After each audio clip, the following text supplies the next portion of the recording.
The snow started just after 4 in the afternoon, the quiet, indifferent kind that dusted Chicago's magnificent mile in white without caring who was warm or who wasn't.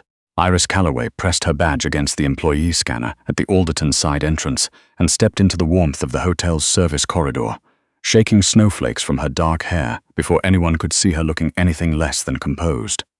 17 minutes early. She always came 17 minutes early. Not because the Alderton required it, but because her brother Owen's physical therapy ran 45 minutes on Tuesdays, and the clinic was 6 blocks from the hotel, and 17 minutes was exactly the amount of time she needed to walk that distance without running in heels. She'd done this math so many times it lived in her body now. Every choice she made was like that, calculated, rationed, a life built from margins. Iris. Denholm, the floor manager, appeared from around a linen cart with the particular energy of someone carrying bad news dressed up as an opportunity. He was a compact man in his early 50s with the kind of permanently creased brow that came from too many years managing other people's crises. Change of plans for tonight. I need you on 12. She slowed. That's not my floor. It is tonight. Our senior concierge called out sick. He lowered his voice, which he only did when the name he was about to say carried weight. Mr. Caruso is in the suite. He requested continuity of service, and you've worked the club level long enough that I trust you not to make it complicated. Iris had heard the name Matteo Caruso the way most people who worked in Chicago's luxury hospitality industry had, not loudly, not often, but persistently. Caruso Global, construction, real estate, a portfolio that stretched from the Loop to the lakefront to 3 other cities she could name off the top of her head. He kept a permanent suite at the Alderton when his developments were in their construction phase, which meant he'd been coming here for years, and the staff had developed the kind of institutional memory around his habits that was passed down like folklore. He didn't like unnecessary conversation. He took his coffee at 6 in the morning and again at 2 in the afternoon. He tipped generously and didn't make it awkward. He was, by every account, a man who understood the difference between service and civility and had the decency to treat the people who served him accordingly. What do I need to know? She asked. Denholm hesitated in a way that was barely perceptible. Just be efficient. He's got a dinner meeting in the suite tonight, private, 3 guests. They'll need the full service set up. Don't hover, don't chat, and if he introduces you to anyone, just smile and move on. She'd heard versions of that instruction before. The Alderton hosted enough people whose names lived in grey spaces that she'd learned not to ask what lived in the grey. I'll handle it, she said. The 12th floor felt different from the club level in the way expensive things always felt different from merely nice things. Quieter, more deliberate, the carpet thicker underfoot, the lighting calibrated to a warmth that made everyone look slightly more rested than they were. Iris set up the service cart outside suite 1214 and knocked twice. The man who opened the door was not what she expected, though she couldn't have said precisely what she had expected. Matteo Caruso was perhaps 40, with the kind of dark hair that had started to silver at the edges in a way that looked less like aging and more like intention. He was tall, broadly built, with the slightly weathered quality of someone who spent time on construction sites and didn't consider it beneath him. His jacket was off, his collar open, a phone pressed between his shoulder and his ear, and he looked at Iris the way she'd heard he looked at everything, like he was categorizing information. He held up one finger. She nodded, moved past him with the service cart, and began setting up the dinner arrangement without being told where anything should go, because she'd read the suite's floor plan before coming upstairs, and she knew where the dining table sat relative to the windows. He was still on the call when she finished. She stood near the door, not hovering, not leaving, available. He ended the call and looked at her properly for the first time. You're not Marcus. Marcus called out sick. I'm Iris. I'll be handling your service this evening. She said it smoothly, the way she'd learned to fill in gaps without drawing attention to them. Something in his expression shifted almost imperceptibly, not suspicion, assessment. You set that up without asking where anything went. I read the suite layout before I came up. Most people don't bother. Most people aren't trying to make up for not being the person you expected, she said, and then immediately wondered if that was too candid. But Matteo Caruso's mouth did something that might have been the beginning of a smile. Fair enough, he said. My guests will be here at 7. Dinner service at 7:30. I'll need the room cleared by 9. Of course, is there anything you need in the meantime? He looked at her for a moment. Coffee. And tell me your name again. Iris. Thank you, Iris. She brought his coffee and left him to it. The next hour she spent managing the quiet logistics of the floor. A late arrival in 12:10 needing extra towels. A question about the gym hours from a guest in 12:06. But her attention kept returning to suite 1214 with the low-level awareness she'd developed over years of reading rooms. Something about tonight felt like a room she needed to read carefully. At 6:58, 3 men arrived at the elevator. She'd stepped into the corridor to deliver a replacement keycard to another guest, and ended up standing 20 feet from them without intending to. 2 of them she couldn't place. The third she recognized from photographs that had circulated in local business press. Harik Brent, whose name was attached to a peer redevelopment deal that had been tied up in dispute for 2 years. His presence here, with men she didn't recognize, felt like a sentence she'd only heard the middle of. She went back to her station. At 7:30, she wheeled the dinner cart to 1214 and knocked. Caruso opened the door himself. The 3 men were at the table, and the conversation stopped with the particular abruptness of people who weren't interested in being overheard. She moved through the room quickly, setting out courses, refilling water, making herself the kind of invisible that her 8 years in hospitality had trained her to become. She heard pieces of sentences, enough to understand that the conversation was about permits, timelines, a name she didn't recognize, repeated twice with the kind of emphasis that meant it mattered. She was reaching across to set down the last plate when she noticed the man nearest the window. He'd shifted slightly in his chair, and the angle had revealed the edge of something at his hip, the distinct, practiced concealment of a shoulder holster wearing casual clothes as a costume. She'd only seen it twice before in her years at the hotel, both times involving guests who'd later required quiet conversations with Denholm and the hotel's security director. She'd been specifically trained to notice it and not to react. She didn't react. She finished the service, said a clean, "Enjoy your dinner, gentlemen," and left. In the corridor, she pulled out her radio and called down to the security desk. Low voice, specific words, the ones she'd been taught. Possible concealed on 12. Suite 4. 3 guests. The security director's voice came back, clipped and quiet. Received. Hold your position. She stood at her cart and waited. What came next was supposed to be subtle. A security team member appearing with a pretense, a quiet escalation, the kind of managed situation the Alderton had developed protocols for.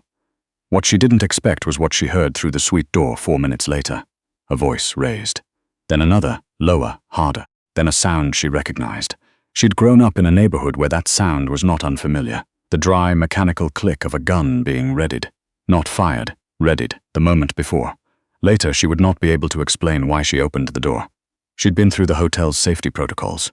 She knew what she was supposed to do, which was the opposite of what she did.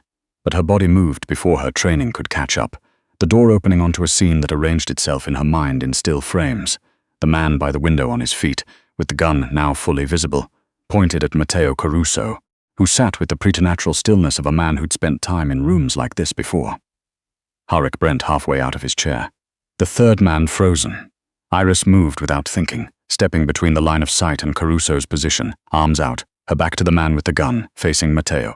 "Room service," she said. She had no idea how. The room was completely silent. "I forgot the breadbasket." She held his eyes. His expression was absolutely unreadable except for a single thing happening in the depth of them. The rapid recalibration of someone understanding what she'd just done. "I'm sorry for the interruption." The man with the gun said something in a language she didn't catch. Then Harik Brent said, quietly and specifically, "Not here." A pause that felt geological in length. "We're done for the evening." She heard movement behind her, the holster being re-engaged, chairs scraping back, voices dropping into a cadence she understood as departure without looking to confirm it. She didn't move until she heard the door close. Matteo Caruso stood up slowly from the table, and it was the first time she'd seen him move with anything other than that contained, deliberate energy. He crossed the room in 4 steps and his hands came to her shoulders, not grabbing, just steadying, the way you'd steady someone you were afraid might fall. "Are you hurt?" "No." Her voice had developed a slight tremor it hadn't had 60 seconds ago. "Are you sure?" "Yes." She wasn't certain about anything at that moment, but her body appeared to be in one piece, and that was sufficient for a first answer. His hands stayed on her shoulders, and she was aware of the fact that he was looking at her, the way people looked at things they didn't have a category for. "You walked in here and put yourself between me and a loaded weapon." I heard the click. It sounded inadequate as an explanation. It was all she had. "You could have been killed. The security team was on their way up." She was rationalizing now, which was something she did when she was frightened. "I didn't think it through, no." His voice was very quiet. "You didn't, and I'm standing here because of it."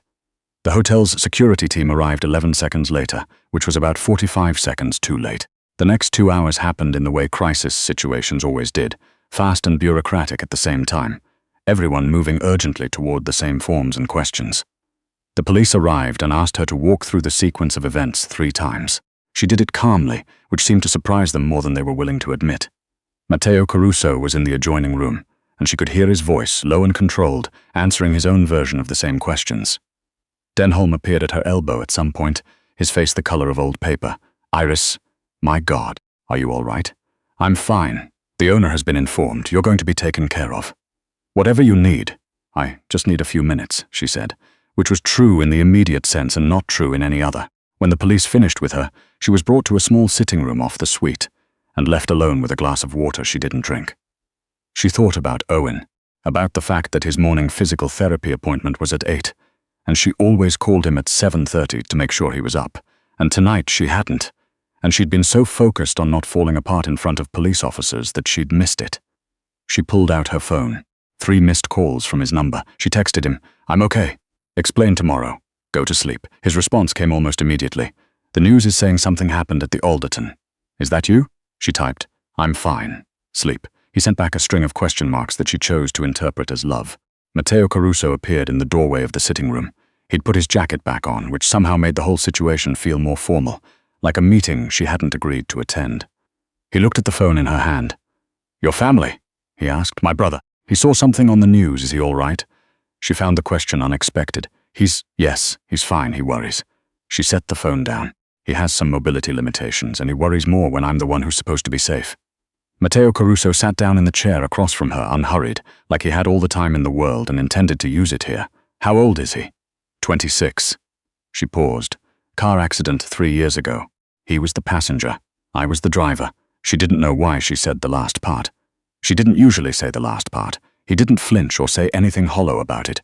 He just sat with it, which she appreciated more than she knew how to express. "The man who was in this room tonight," he said carefully, "works for people who have a specific interest in a project I'm developing. The dispute has been ongoing for some time. Tonight was an escalation I didn't anticipate." He looked at her directly. "The police are handling the immediate situation, but I want to be honest with you about the larger picture. You interrupted something tonight that those people planned carefully. They don't respond well to interruption." Iris set down the water glass she hadn't realized she'd picked up. "Are you telling me I should be worried? I'm telling you I'd rather you hear it from me than from someone else later." His voice was even, direct, no performance in it. "My security team would like to speak with you about some precautionary measures. I'm not trying to frighten you. I'm trying to make sure you have accurate information. That's very forthcoming for a man I met 3 hours ago." Something shifted in his expression. Not quite a smile. Closer to recognition. "You put yourself in danger for me without any information at all. The least I can do is give you some." She thought about that. About the math she was always doing in the margins. What things cost, what they were worth, where she could afford to spend and where she couldn't. This felt like arithmetic she didn't have the right numbers for yet. "What exactly are precautionary measures in your world?" she asked. "In my world," he considered the phrasing. "Additional security presence, some adjustments to your routine, awareness of who's around you and where." He paused. "My head of security, a man named Sander, will want to assess your apartment, your brother's situation, your daily patterns. It sounds more invasive than it is. He's thorough. He's also one of the few people in my organization I'd trust with anything that actually matters." She heard the word organization and filed it next to everything else she'd catalogued tonight about Matteo Caruso. The specific kind of man he was. The specific kind of world he operated in. She wasn't naive. She'd worked in luxury hospitality long enough to understand that old money and clean money weren't always the same thing, and that the men who occupied the permanent suites of hotels like the Alderton frequently had biographies that didn't read cleanly in daylight. She'd made her peace with that long ago. Professionally, she'd never expected it to become personal. "My brother can't be involved in anything unsafe," she said. "That's not negotiable, I understand." He said it without qualification, which she appreciated.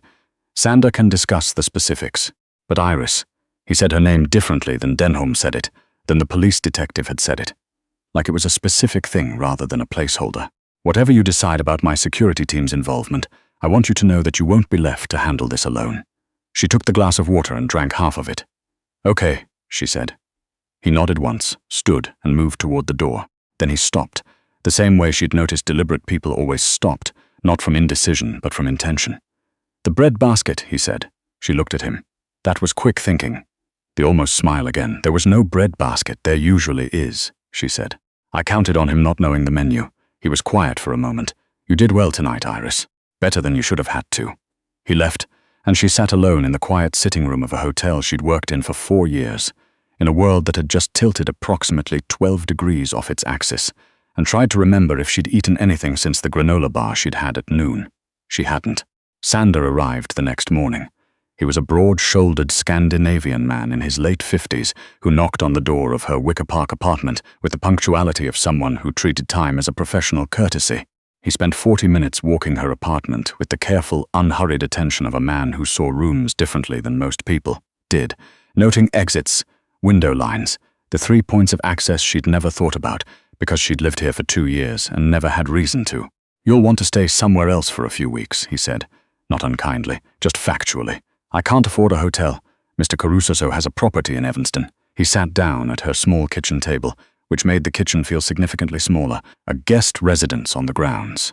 "Secure perimeter, security on site, private entrance so you won't feel like you're in someone's way." He paused. "And your brother can come too, there's space." She'd expected the offer. She hadn't expected the part about Owen.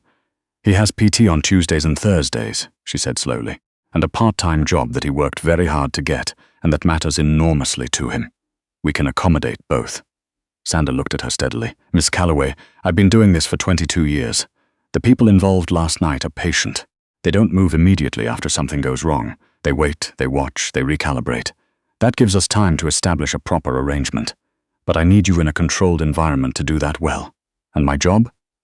Mr. Caruso has spoken with the hotel's management. Your position is secure, and your salary will continue during this period. Additionally, he'd like to compensate you for the disruption to your life and for the medical consultation we'd like you to have, even though you weren't physically injured. Shock has delayed effects." She thought about Owen's face the last time she'd worried him, the way he'd looked at her, with that complicated mix of love and helplessness that came from being the one who needed help and hating it. She thought about her apartment's locks, which she'd always considered adequate, and the way Sander had looked at them when she'd opened the door. 2 weeks, she said. "I'll give it 2 weeks and then we reassess." Sander nodded like a man who had expected exactly this answer. That's reasonable. The Evanston property was, in Iris's experience of understatements, considerably more than a guest residence. It was a converted carriage house on the eastern edge of an estate that had been built in the 20s and expanded since. 2 bedrooms, a kitchen that had been more recently renovated than anything in her apartment building, and a small garden that had gone to November dormancy but maintained the architectural suggestion of beauty. The main house was visible across a broad lawn, but not intrusive. She could see lights in its upper windows at night and hear nothing. Owen, when she finally told him the full version of events, was silent for so long that she had to check if the call was still connected. "Say something," she said. "I'm processing the fact that my sister walked into a room with a gun in it on purpose. It wasn't entirely on purpose. Iris." His voice carried the specific exhaustion of someone who loved a person who frequently made decisions above their own safety. "You walk toward a gun. I walk toward a situation that needed de-escalating. Those are the same thing." She couldn't argue with that. "Are we safe here?" he asked. Not theatrically. Owen asked practical questions when he was frightened, which she'd always found both admirable and heartbreaking. Sander says yes, and I believe him, because he's good at his job or because the man who employs him is paying attention? Both, she thought.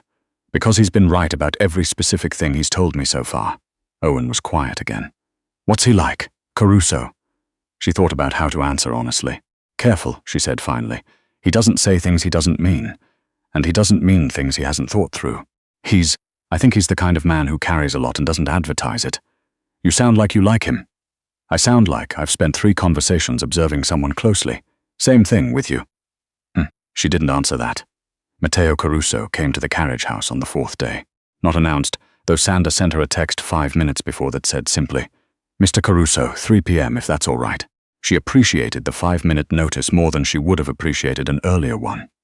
It gave her exactly enough time to close her laptop without rushing, put on shoes, and feel like a person rather than someone living in provisional circumstances. He came alone, which surprised her. He stood on the small front step of the carriage house and looked at it for a moment before he knocked. The way people looked at things they'd had a hand in creating and were checking to see if they'd gotten it right. "I hope this has been acceptable," he said when she opened the door. "It's considerably more than acceptable." She stepped back. Come in." He came in and stood in the living room the way people who were used to large spaces sometimes stood in smaller ones, careful not to make them feel smaller. He noted Owen's physical therapy bands hung over the back of a chair, the textbooks stacked on the kitchen table that were Owen's, the specific organized chaos of two people living carefully in borrowed space. "Your brother is settling in. He complained about not having his own coffee maker for approximately 48 hours, and then found the one under the counter in the kitchen and hasn't complained since," she almost smiled. "He's adaptable. He's had to be." Matteo looked at the textbooks. "What's he studying?" "Computer science. Online while he was recovering, then in person when he was able. He graduates in May." She said this the way she said everything about Owen's progress, factually but with a quality underneath it that she'd stopped trying to suppress. She was proud of him in a way that didn't have adequate vocabulary. "That's significant," Matteo said. "Not acknowledgement." "It is." She paused. "Do you want coffee? I've actually been using the kitchen." They sat at the small table with coffee, November pressing against the windows, and Iris found herself in the specific strange situation of being at ease with a man she had no business being at ease with. He told her about the development in question, the peer project that Harwick Brent had been attempting to acquire through methods that were not strictly limited to competitive bidding. He described it in plain language, not hiding the parts that weren't clean, but not embellishing them either. She got the sense of a man who had spent a long time in a world with ambiguous edges, and had developed his own internal lines rather than borrowing other people's. "What was the project you were trying to build?" she asked. "Before this one?" He looked at her. "What makes you think I was building something before this?" "You have the energy of someone who's working on a long argument with themselves." She wrapped her hands around the coffee cup. "I've had that energy for years. It usually means there's something you want that isn't what you have." He was quiet for a moment. "I studied architecture when I was younger. I wanted to design public spaces, parks, civic buildings, places that belonged to everyone." He turned his cup in his hands. "My father died when I was 28 and the business needed running, and the people in it needed someone who knew them and who they trusted, and I was the one who was there. Do you regret it?" "I regret the circumstances." He looked out the window at the frozen garden. "I don't regret what I've built since. I've kept people employed, kept projects solvent, kept..." He paused. "There are people in this organization who have been with me for 15, 20 years, who have families because the work was steady. I can't regret that, but sometimes you look at buildings the wrong way." He looked at her sharply, then something in his expression eased. "Yes," he said. "Sometimes." She understood it. The weight of the life you chose over the life you imagined, and how sometimes the right choice still left you with a specific kind of longing that had nowhere to go. She'd had her own version of it, smaller in scale, when Owen's accident had rearranged every plan she'd been building toward, and she'd had to reconstruct her future from different materials. "Iris." He said her name in that particular way again. "What you did at the hotel, most people don't do that. Not because they're cowards. Because the human brain has a very strong survival instinct that operates faster than courage. You bypassed it." "I heard the click," she said again. "It still felt like the only accurate answer. I know. And in the time it took you to hear it and move, most people would have frozen." He held her eyes. "I'm not saying this to be complimentary. I'm saying it because I've spent 20 years in situations where I had to read people quickly, and what I read in you that night was something I haven't encountered often. You didn't weigh it. You just acted." She thought about what that actually meant. The part she hadn't examined closely, because examining it closely required acknowledging that she'd been genuinely frightened and had moved toward the thing that frightened her anyway. "I've been protecting my brother since he was 12, she said. "Maybe that's what it was, some reflex I built a long time ago." "Maybe," Matteo said. "Or maybe it's just who you are." She didn't have an answer for that, so she refilled his coffee instead. They were still at the table when Owen came in at 5:30 from his afternoon class, leaning into his forearm crutch and talking on his phone simultaneously. The specific orchestrated movement of someone who'd rebuilt his physicality from scratch and had developed tremendous efficiency in the process. He stopped when he saw Matteo, phone still at his ear. "I'll call you back," he said, and hung up with the directness of a 26-year-old who'd learned not to waste energy on transitions. "Owen," Iris said. "This is Mr. Caruso." Owen looked at Matteo Caruso with the frank, measuring gaze he'd developed in the years since his accident, when he'd realized that politeness sometimes cost more than it was worth. "You're the man my sister walked in front of a gun for," Owen, Iris said. "That's accurate," Matteo said. "Are you going to make sure nothing happens to her?" "Owen." "Yes," Matteo said, simply. Owen nodded slowly, as though that had passed some internal threshold. "Okay," he said, and went to put his bag down. Matteo looked at Iris. Something in his expression had shifted in a way she hadn't seen before. Not the careful, controlled assessment she'd come to recognize, but something quieter, more personal. "Your brother is direct," he said. "He earned it. So did you." He stood, pushing the chair back with the unhurried deliberateness she'd noticed in all his movements. "I'd like to come back, if that's all right." She thought about what to say, about the professional logic of keeping distance from a situation that was already complicated, about the practical reality that she was living on his property, under the protection of his security apparatus, about the fact that she'd sat at this kitchen table with him for 2 hours and felt more grounded than she had in weeks. "The carriage house has better light in the mornings," she said. "If you want to come earlier." The corner of his mouth moved in that way that wasn't quite a smile but was adjacent to one. "I'll keep that in mind." The second week brought complications. A man Sander identified as connected to Harik Brent's organization was found conducting surveillance on the carriage house from a car on the public road. He was not in a position to do anything about it from there, Sander explained, but it confirmed what she'd already understood, that the situation had not resolved itself in the way sudden crises sometimes did, with enough noise to cause the initial threat to retreat. Sander told her this in the main house's kitchen, where Matteo was present, and she watched the way Matteo received the information. A slight tightening around the eyes, a stillness that was different from his usual stillness. The stillness of a man doing rapid calculation. "What does it mean for the timeline?" she asked, because she'd learned that the most useful thing she could do in uncertain situations was ask the operational question rather than the emotional one. "It extends it," Sander said. "I'm sorry." She looked at Owen's textbooks through the window into the living room, thought about May, his graduation. The plans she'd been scaffolding in her mind for years around that date, that when he graduated, she could recalibrate her own life.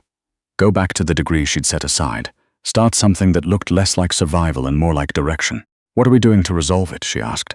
Matteo looked at her for a moment, a legal strategy, primarily. The peer development dispute is in arbitration.